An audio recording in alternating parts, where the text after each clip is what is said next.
Hello dear students, welcome to OP Stenography class. Be ready, dictation will start in 5 seconds. Start. Recommendations are very nice. If we read them, they appear to be much more constructive than even the young groups programs in the Soviet Union. But in actual practice, nothing has been done because of lack of funds. If everybody receiving a salary or paying income tax, wealth tax, gift tax, or vehicle tax is requested to participate in the endeavor to raise resources for children, nobody will object. If the general masses pay 5 paise per individual per year, we can have a very feasible budget and a very constructive and comprehensive policy both at the center and in the states.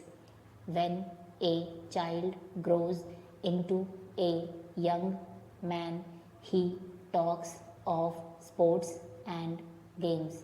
Look at the budget allocation for sports and games, which would help the development of the mental and physical potential of the young of our country. It is a small amount in comparison to what they spend in Middle Eastern countries, in a country having 100 crores of people, that is the second large population in the world. Children and youth are not given any financial expenditure support by the government. There is no compulsory item of expenditure for the promotion of the moral and cultural agents of the children in the national sphere. This work has to depend on some social organizations. I do not object to the participation of voluntary organizations, but I do feel that when a country proclaims itself to be a socialist country, or a country proclaims itself to be a socialist country, or a country on its march towards socialism, the looking after the youth and children should be the basic pillar of the policy of the country. What is the position in our country? The children are badly neglected. They do not know even their own parents. In the words of Jawaharlal Nehru, when a child is born in this country, it should consider the country as its mother, and the country should consider the children as their own. Do our children think of our country in that way now?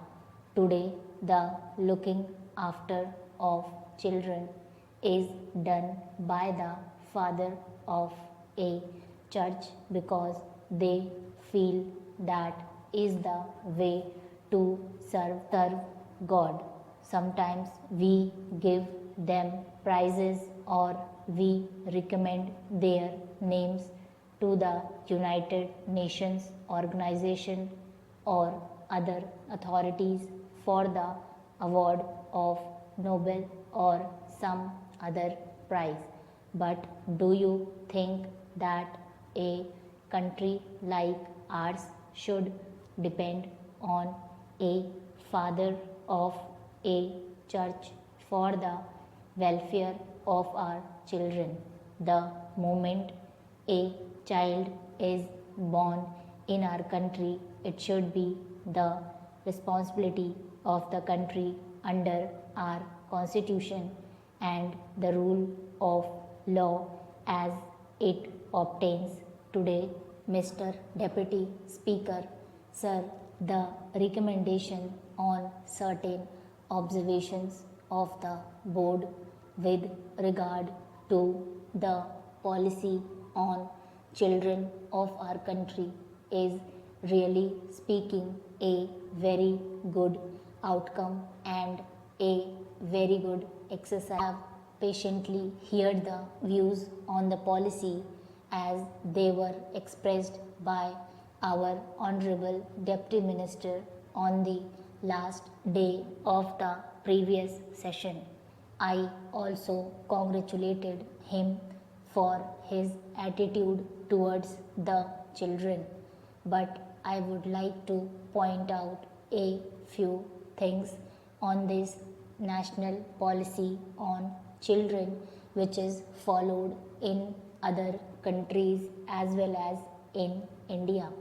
In India, perhaps it is a known fact both from the point of view of religion and that of ancient thinking that the child is treated as God. Usually, it is a common phenomenon both in the villages and in the cities. This symbolizes our devotion to children. It also indicates our expectations and our dreams about children. I could really appreciate that when we were under the British rule, we could not evolve a suitable policy in relation to children with a view to improving their conditions. But we are now a free country. After taking oath as the Prime Minister of Free India, Jawaharlal Nehru never forget to mention something about the children of India whenever he spoke, whether on the occasion of Republic Day, Independence Day, or any other occasion. He thought that the country could have been built much more constructively if the children had been given sufficient care and they had been made to feel that they were partners in all our work. This was also the thinking of Lenin in Soviet Russia. Immediately after the revolution, Lenin used to speak about children on all occasions and say that they should be given due care.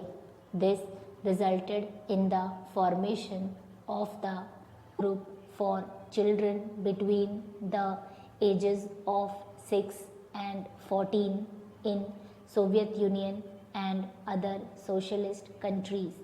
In all the socialist countries, this group is recognized, engineered, financed and administrated by the governments and given highest priority in the matter of development. Similarly, measures have been undertaken recently in Iraq also. While I was there recently, I could see that they have adopted the same policy. The first priority is given to them by that country. In our country, many organizations do take care of the children. Voluntary organizations and the state government do provide them with many facilities.